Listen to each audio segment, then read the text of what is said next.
I was asked recently if I could go over how I set up edges and surfaces to take flakes. So I'm going to try to describe it as simply as I can, or in the simplest way possible, because it gets extremely complicated. Yeah. So the first thing, I'm going to use this piece of bullhead flint from England. I need to try to finish it out anyway, and it's already in a stage where I can describe how I set things up to take flakes. But like I said, it can get extremely complicated if I give you all the options. I'm just going to tell you how I set it up. And what I normally do is look for opportunities instead of creating setups. I look for opportunities that look like they're already set up. I remove all the dull area, all the sharp areas to make it dull. Okay, so I brush in one direction, flip it over, brush in the other direction. Sometimes it matters which direction you brush first, sometimes it doesn't. It gets too complicated for me to go into that, how to abrade. Okay, so I'm just going to tell you that I go in one direction first, flip it over, abrade in the other direction. That knocks off weak areas in both directions, gives you a better, I don't know about better, but stronger edge for removing flakes. That's the first step in setting it up, the way I do it. Other guys will be very persnickety about how they create areas to hit. I just do this. Abrade in one direction, or you can go like this, but I always flip it over anyway and do that. Okay? It doesn't have to be that direction only and then flip it, and then that direction only and then flip it. And then flipping, just scrape in one direction. It doesn't have to be that way. You can do it any way you want, and you go back and forth like this, or you can go like this, any way you want. It gets too complicated if I give you all the options. Just keep in mind that you need to knock off all the weak areas, or as many as you can without losing too much width. Okay, so first step. Then you look. You want to hit in areas that are, low, these low areas first, and see if you've got a potential flake. The first thing you do is you look and see, okay, I can hit that low spot, but is it going to take a flake? You have to look for convexity first and foremost. If it's not convex, like let's say you find a low spot. This is a low spot right here, right? But if you look, it's scooped out right there. So if you take a flake there, it's not going to go anywhere. It likes convexity. It likes to be rounded. If it has to go through a valley, it stops. It step fractures somewhere in there. Or it doesn't go anywhere. It just stops really short. And you think you're going to get a long flake, and you're not. Because flakes do not dive. Like, scratch that. They do dive. Flakes do not follow the concavities. Okay. So it's not like diving into water and coming back up. Okay? If you dive into water, you can curve yourself and come back up. Flakes don't act that way. That's why I was going to say dive. But diving is another issue. So just remember, don't flake into a concavity or a scoop out or a dip. It doesn't like it. It likes only going over the top of curves, or if it's flat. It can go on a flat surface. It can go on a slightly curved or a very curved. And it does, but it does not like the opposite. Okay? It does not like being driven into a concavity or a scoop out. Okay, so this is not a good spot to hit. It looks good from here, but if you check out the surface, it's not good. All right, is that clear? Always flake into an area that is convex. Convex. Always. Or flat if you're doing a slab. Yeah. But you're going to have trouble with flat. Okay. Unless the material is good and you're experienced. Okay. It gets complicated. So just remember, forget about the flat. Just remember the convexity. If you stay with the idea of only flaking on convexities, you'll be in good shape. And then you find some flat slabs and try to nap, you're going to have to try to get used to it, like everybody. Okay? Slabs are a different ball game than one of these things. And I have to tell you all this before I start napping because that's the first part of setting it up. You've got to know where to hit first. I don't create areas to hit unless it's very bad. I don't see any good areas. Then I'll try to create an area to hit. But right now I see some good areas. Like this is a good area right there, supposedly. We don't never know because rock is always unpredictable. And the edge is always unpredictable. It looks okay. It looks dull, right? Don't ask me how dull it needs to be because it gets complicated. Just realize that it's got to be dull. If you're using metal, if you've got natural tools, it doesn't necessarily have to be dull. But the way I'm going to be doing it in this video, I'm just going to show you in an uncomplicated way. Okay? So look for the convexity. Grind off all the weak spots, look for a convexity on the surface and a low spot, and then try hitting it. Okay? I need to send a flake into here anyway. How do I know where it's going to go? I don't. I'm just thinking it may go up to the back of this step fracture. You know, past halfway to the back. And from thousands of hits, I know how much energy I should use, or approximately. How much force. It's not a little tap, it's a big tap. Okay? Big tap. So it did travel all the way to the back of that step fracture. Okay? But I only know this amount of force from thousands and thousands and thousands of hits. It's in the what they call a muscle memory. I don't have to think about it too much. I just know that that's going to be, I'm going to need some force because it's a longer flake than a little flake. Little flake, just a little tap. Little tap. See, I just took a little flake off there, just a little tap. That big flake was a big tap. Here, there's another convexity. It's rounded, and it's a low spot. So I'm going to take a flake there. How far up do I put it? Far enough. After thousands and thousands of hits, I know how far up on the edge to put it. But put it up there so it doesn't slip. But don't put it too far up. Put it up just barely enough so it's not slipping off. Okay, it's gotta not slip off. Okay, there it goes. If it's slipping off like this and you put it up on there, you're not putting it up high enough. You can have a little bit of stiffness to hold, you know, when this rod is being held. That slight stiffness will, you know, add a little bit of pressure to the edge, and if it slips off with that little bit of pressure, it's not good. You're not high enough on the edge.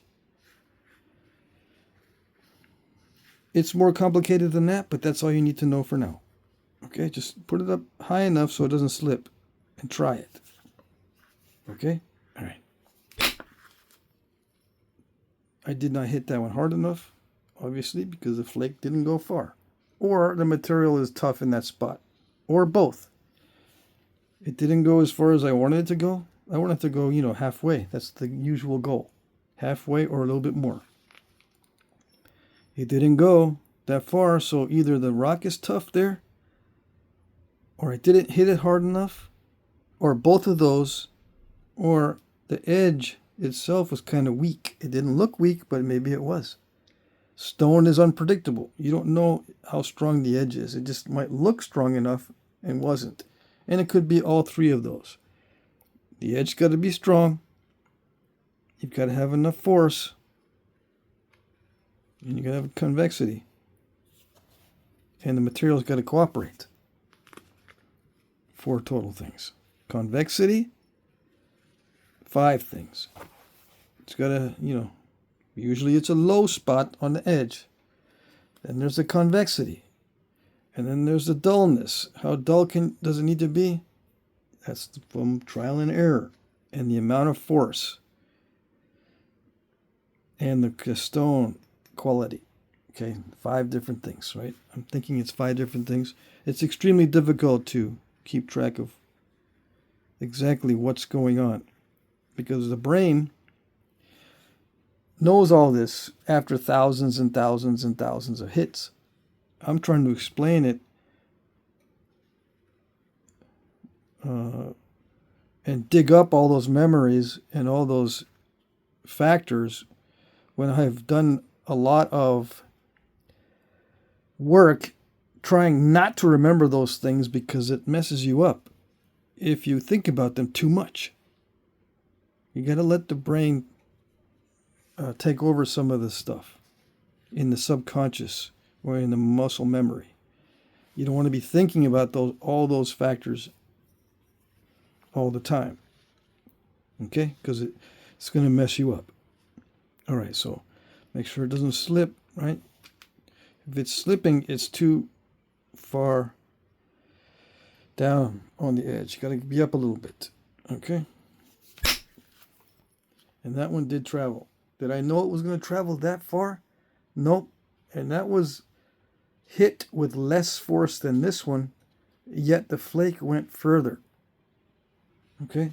That's the unpredictability of stone. Okay? It did go where I wanted it, but I'm planning on mainly just going to the middle. That one went a little further. Okay? So where else? There's a convexity right here. Right? Got to make sure it's convex from the beginning to the end. Okay? In the simplest possible scenario. It can get extremely complicated because sometimes there's exceptions, but I'm not going to go over the exceptions. All you need to know is convexity. And can you reach it? Yeah, I've reached it here to the middle, so I should be able to reach the middle here with the same kind of force, maybe a little bit more, because this flake needs to be a little bit bigger and wider. I want it to be wider, longer, and thicker than this one, because this lump is thick, is thicker, wider, and longer than this lump over here on this side. All right, so is it dull enough? I never know if it's dull enough, so sometimes I just make it extra dull to err on the side of caution. It's best to be extra dull than not dull enough. Okay, so convexity. It looks like the stone is going to cooperate because I don't see anything like this over here. There is one right there, but it's not going to be in the flake path. The flake path looks kind of smooth. So I'm going to shoot it right into here from that low spot.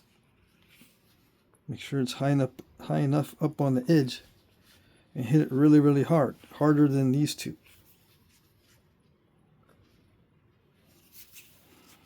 And to hit harder, I just hit higher up on the mallet because it's faster on the end than it is if I hit it this way. So when you swing the mallet, the velocity is greater here than it is here. When you swing it, see it's in an arc. The velocity is faster here than here. So I usually hit it right around there. But if I want to swing with more force, I just hit it here because it's going faster. Okay, so that's what I'm going to do. It helps me use more force without having to,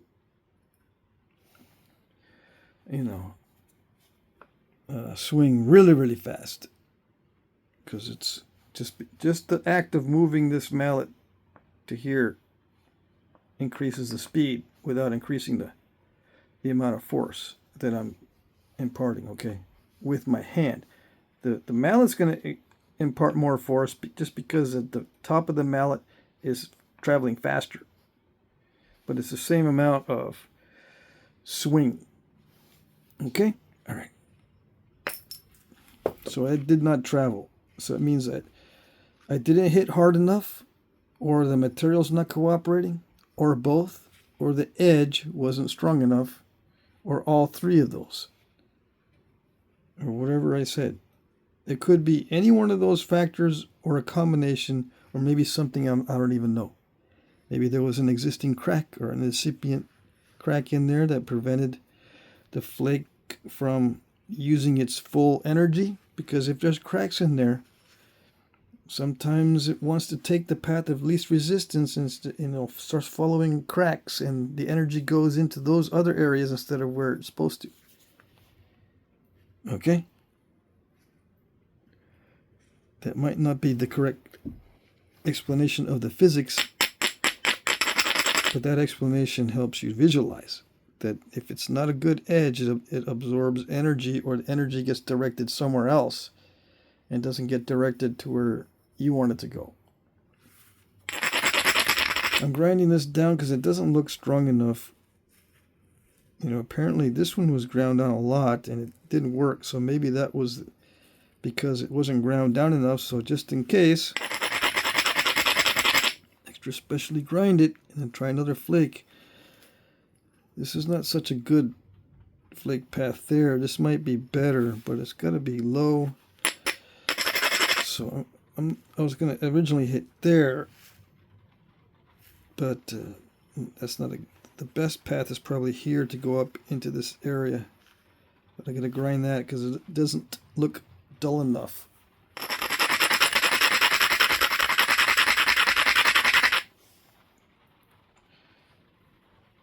How do I know it is dull enough? I don't know. I'm just guessing. I always guess, so you never know. I just grind it more than I think it needs after thousands and thousands of hits. Literally hundreds of thousands of hits tells me that I think it's safe now. There's no formula. It's a muscle memory thing. Okay, so that almost went where I thought it was going to go. Does it ever go where I think it's going to go? Yeah. And when it does, I'm lucky that it does, because you can never predict it exactly. And if you do, it's luck, because there's variables. It's the hardest part of a flake to predict is the ending, because you never know. And that's just physics. You don't know where it's going to end up exactly, for sure. If you end up guessing correctly, it's just lucky. So there's another area that I can hit. It's not a low spot, but I'm going to try it anyway. It's actually right in the middle. I'm going to hit right here and go into this area, see if I can run a flake through here. Because it looks opportunistic. I might be able to get something there. Let's see. If I hit it hard enough.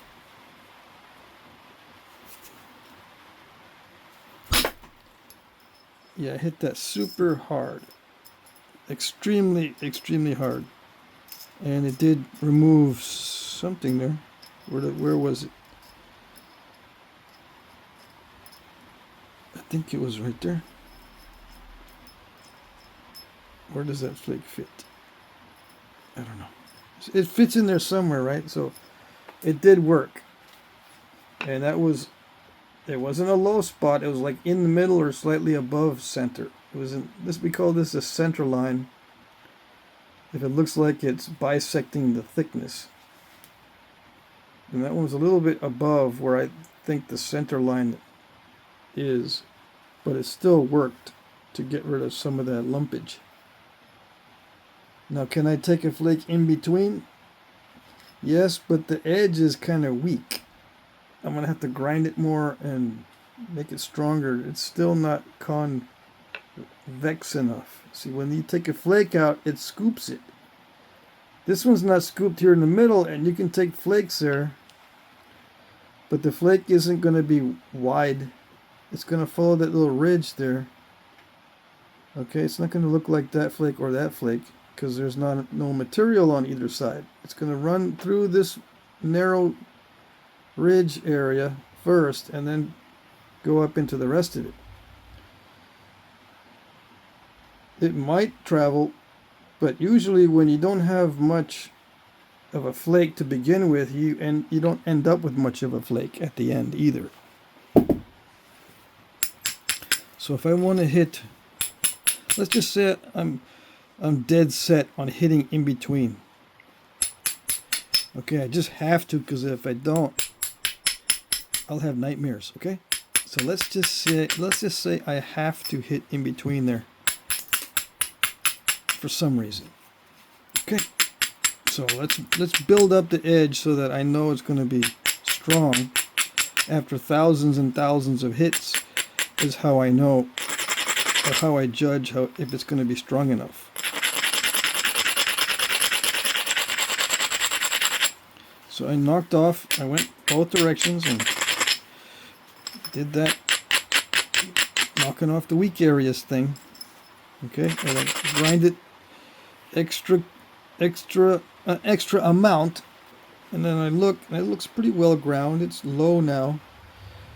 It looks like there's a pathway there. You might not like this spot because the flake doesn't like to go into scoops, so it's not going to like going in that area probably, but it probably should flake along that ridge. Probably. It looks like there's some convexity there. It's not flat, it's not scooped right there, it's convex. So let's try that. Okay. I gotta hit hard. Make sure this is not all messed up. If the tool tip is messed up, it doesn't hit as hard as it would hit when it's smooth. The smoother it is, the harder it hits. Same with the edge. So I can even make it more smooth this way.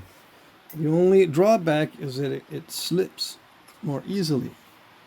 So either you got to put it higher on the edge or a little bit more pressure.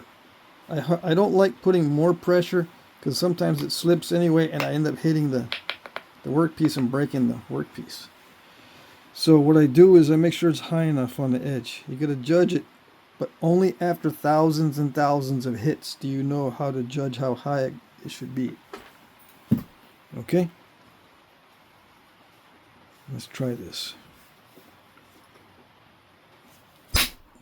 I hit it.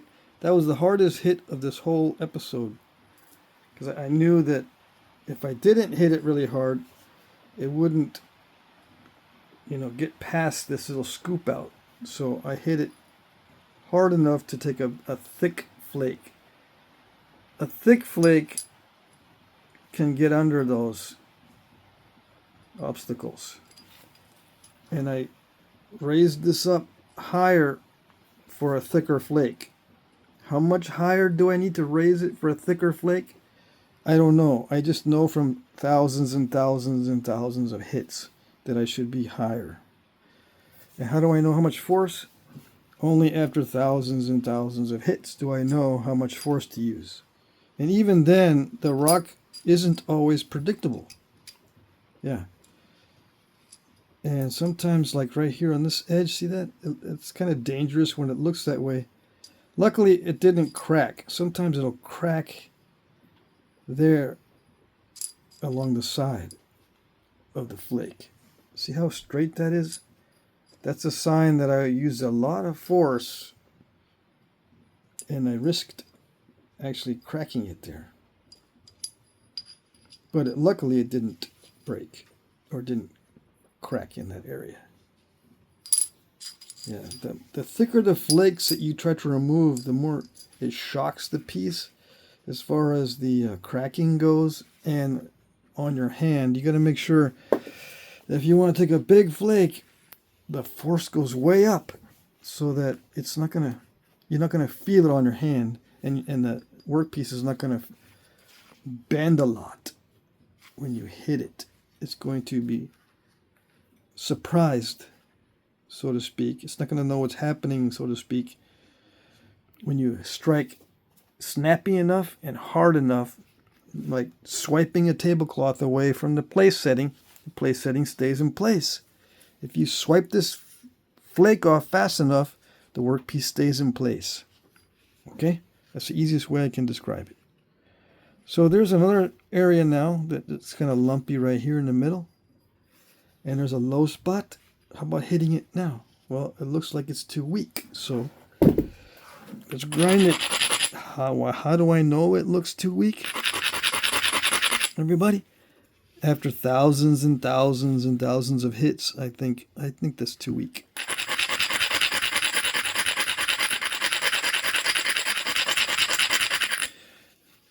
You might say, I'm getting the impression that I need to practice more. Yeah, you need to hit the stone a lot. Okay, this is a shortcut. For me telling you how I do it is a shortcut. Okay, you can do this on the stone that you've got, and maybe you'll get some good results right away. Right. This is good quality rock. If you're new, you're not going to know what that means. But just so you know, this is not extremely difficult to knap. This is one of the easier stones to knap in the knapping world. Even though it's got issues, it does flake. You know, flakes do come off. You don't need to keep hitting and hitting and hitting and then finally get a flake off after hitting it so hard your teeth rattle. This stuff is not like that. Okay, this stuff is fairly easy to remove flakes from. Okay, so this is where I'm going to be hitting. In the lowest spot in this area. I call that a striking area because I can hit anywhere along there, but this seems to be the best opportunity right where it's lowest and strike directly where it's lumpiest. The lowest, strike into the lumpiest area. Okay, let's see if that works. How high do I put it? Only as high as I think after thousands and thousands of hits. It's not a conscious thing. It's like a feel type of thing. It feels like I should put it right there. Yeah. And hit it extremely hard. Okay. Maybe a little bit too hard. I didn't need to hit it that hard. Okay, I hit it almost as hard as I hit that one. This was the hardest one of the whole episode. I hit this harder than all the other ones, and this one almost as hard as that, but it didn't look like I needed to hit that hard. And your brain registers that, and you know, it puts it in its collective muscle memory that, oh, that worked. So I remember. The brain will remember. Little by little, it remembers these things, and eventually it becomes second nature. Okay, so this is 28 minutes. I don't want this to be a long video, so I hope you get the gist of how I set these up. I work a lot faster than that, obviously, but I wanted to answer that question. All right? So there you go. That's it.